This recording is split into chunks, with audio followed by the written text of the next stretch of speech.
যারা মুমিনকে হত্যা করতে পারে এরা খুনি তো হইতে পারে, তাবলীগওয়ালা হইতে পারে না।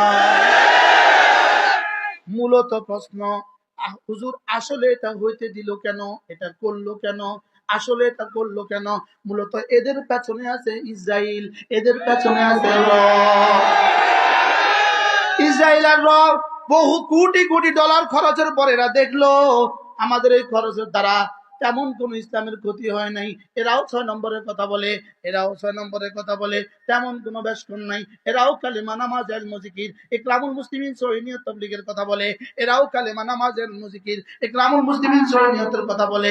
অতএব বেশকমটা কি? বেশি থেকে বেশি এর দূর। এরা মসজিদের ডান পাশে বসে, এরা বাম পাশে বসে, এদেরও 5 দিনের ইজতেমা, ওদেরও 5 দিনের জোর, এদেরও ইজতেমা, এদেরও জোর। অসুবিধা বেশি একটা কিছু হয় নাই, বেশি থেকে বেশি 2 গ্রুপ হয়ে গেছে, এর বেশি একটা কিছু হয় নাই। এত ডলার দিয়ে আল্লাহ কি? এজন্য এদেরকে ধ্বংস করে দিতে হবে।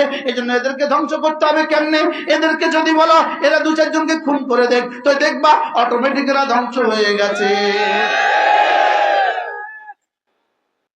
কথা কি বুঝাইতে পারছি আমি আপনাদেরকে? কি এজন্য 1-2 নাম্বার থিওরি, যেভাবে ইসকনের বিরুদ্ধে আমরা বলা শুরু করছিলাম, ইসকন বাংলাদেশ থেকে ইতিমধ্যে এই 1 মাসে ইসকন বাংলাদেশ থেকে দাফন হয়ে যেত, বাংলাদেশের জমিনে ইসকনের দাফন হয়ে যেত।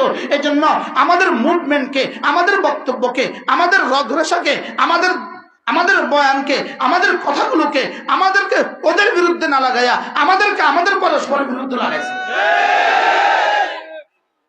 আমি কি বুঝাইতে পারছি? কি পরিমাণ কৌশলে করিয়েছে।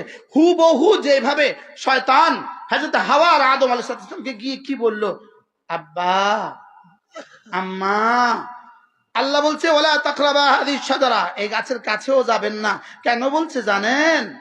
কেন বলছে? কেন বলছে? যদি এই গাছ না খান তাইলে কিন্তু জান্নাত থেকে বের করে দিবে, আর যদি খান তাইলে কিন্তু আজীবন থাকবেন। যদি খান তাহলে কি থাকবেন বলেন? তাইলে কিন্তু আজীবন থাকবেন। আসলে কি সিদ্ধান্ত এটা ছিল আল্লাহ না উল্টাটা?